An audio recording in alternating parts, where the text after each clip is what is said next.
Изначально круглый стол задумывался как встреча бизнес-структуры и власти, но впоследствии были приглашены и жители, чье имущество пострадало во время наводнения. Прошедший в начале августа ливень обрушил на Сухум огромные потоки дождевой воды, в результате чего разлившиеся реки подтопили несколько сотен домов и приусадебных участков. По официальным данным, от стихийного бедствия пострадали 960 хозяйств. По предварительным расчетам, ущерб, нанесенный городской инфраструктуре, оценивается в 411 миллионов рублей. Размер ущерба частным хозяйствам подсчитывается. Ассоциация предпринимателей Абхазии попыталась организовать диалог между властью и представителями бизнеса, которые понесли убытки в результате стихийного бедствия. Мы хотели бы услышать, какие меры будут приняты уже по возмещению уже полученного ущерба и какие меры будут приниматься для предотвращения дальнейшего ущерба, что будет сделано.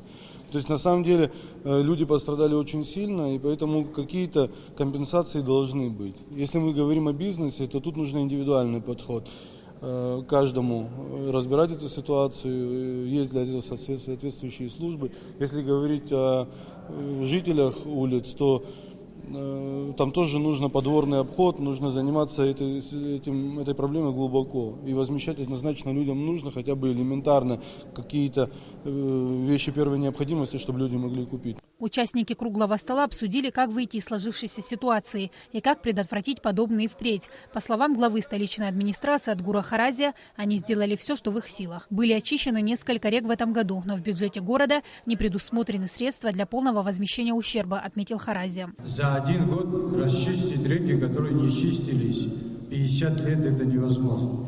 Но в этом году, в течение этого года, мы реку Адзябш сначала от его русла до моря почистили.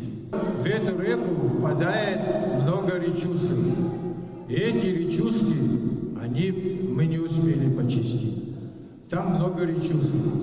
Там есть Гнилушка, там идет от Адыгейская речушка, которая в нее впадает. За один год все это почистить мы не можем. Там, где Адзябш впадает в море, это в районе морпорта, там заилено. Его техника морская должна чистить.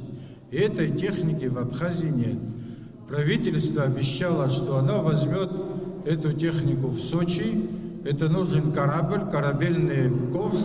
Только она может это почистить. Поэтому в полном объеме река не может уходить. Начальник правового отдела Кабинета министров Влаша Цава заверил собравшихся, что этот вопрос один из первоочередных, который рассматривается в правительстве. В ближайшее время должны быть определены источники финансирования, отметил он. В настоящее время Министерству финансов в срочном порядке даны поручения по изысканию источников для начала процесса ликвидации и выплаты компенсации в том числе. Мы часть материала уже имеем. Конечно, желательно было бы, чтобы иметь весь материал, чтобы определить, какая сумма нужна. Но мы долго тоже понимаем, что ждать не можем. Уже зима на носу, и мы должны этот процесс уже хотя бы в какой-то части начать. В ближайшее время, должны быть определены источники финансирования. Ассоциация предпринимателей предлагает свою помощь, например, в очистке русла рек. По мнению представителей бизнеса, это тоже в какой-то степени может в будущем предотвратить подобные ситуации. Сима Аргун, Роберт Ломия, Абхазское телевидение.